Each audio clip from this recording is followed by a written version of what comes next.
redirected Navy ships to go toward the Korean Peninsula. What are we doing right now in terms of North Korea? You never know, do you? You never know. That's all you're going to say? You know, I don't talk about the military. Yeah. I'm not like Obama, where they talk about in 4 months we're going to hit Mosul. And in the meantime, they get ready, and like you never saw. Look, they're still fighting. Mosul was supposed to last for a week, and now they've been fighting it for many months, and so many more people died. I don't want to talk about it. We are sending an armada, very powerful. We have submarines, very powerful, far more powerful than the aircraft carrier, that I can tell you.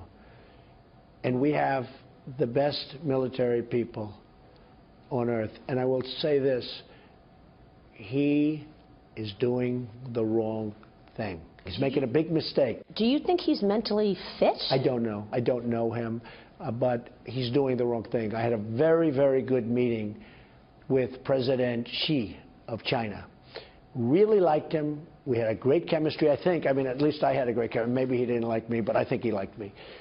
We were going to have a 10 or 15-minute sit-down. It lasted for 3 hours. Then the next day it was another schedule, because everything's very orderly with the Chinese, frankly. And we had meetings scheduled. Well, the 15 minutes on the first day lasted for 3 hours. The 15 minutes on the second day lasted for 2 hours, just one-on-one, the two of us with interpreters. And, I mean, we understand each other. I think he's, you know, a person that I got along with really well. We had a good chemistry. Did he give you any suggestion that he would help with North Korea? We had Did you get into trade and currency? First thing I brought up was North Korea. He said, you got to help us with North Korea, because we can't allow it, and it's no good for you. And you have a tremendous power because of trade. Now, he then explains thousands of years of history with Korea. Not that easy. In other words, not as simple as people would think. They've had tremendous conflict with Korea over the years. Now, his father was in China 4 times. He was never in China. So I said, look, you have a tremendous power because of trading through the border. They don't get food. They don't get, you know, they can't sell their coal. In fact, I hear today 2 massive coal ships from North Korea were sent back to North Korea, heading to China. They were sent back, which is a very good sign. But I think China can help us. I hope China can help us. We talked about trade, and I can tell you China will do much better on trade if they help us with North Korea. And you think he knows that?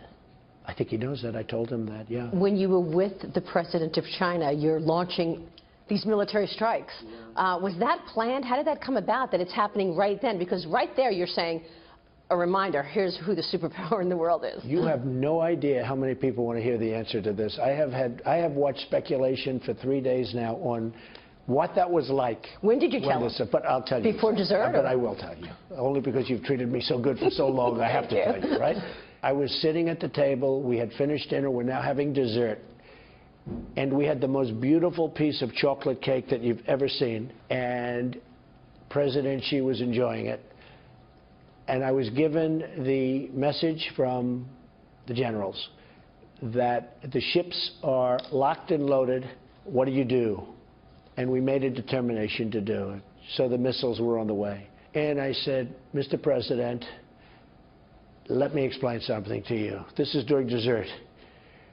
We've just fired 59 missiles, all of which hit, by the way, unbelievable, from, you know, hundreds of miles away, all of which hit. Amazing. Unmanned. Brilliant. It's so incredible. It's brilliant. It's genius. Our technology, our equipment is better than anybody by a factor of 5. I mean, what we have in terms of technology, nobody can even come close to competing. Now, we're going to start getting it because, you know, the military has been cut back and depleted so badly by the past administration and by the war in Iraq, which was another disaster. So what happens is, I said, we've just launched 59 missiles heading to Iraq. Well, you headed to Syria? Yes, heading toward Syria. And I want you to know that. Because I didn't want him to go home. We're almost finished. It was a full day in Palm Beach. We're almost finished. And what does he do? Finish his dessert and go home. And then they say, you know, the guy you just had dinner with just attacked the country. How did he react? So he paused for 10 seconds. And then he asked the interpreter to please say it again. I didn't think that was a good sign.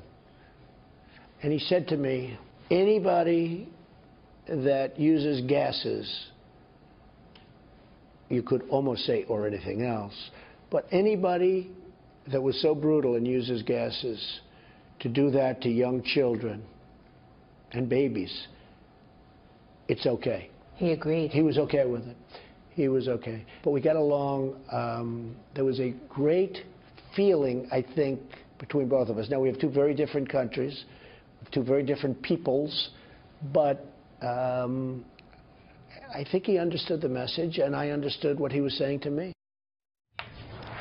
Meanwhile, Fox News is reporting this morning that Chinese President Xi Jinping told President Trump last night in a phone call that Beijing is willing to work with Washington on ending North Korea's nuclear weapons program.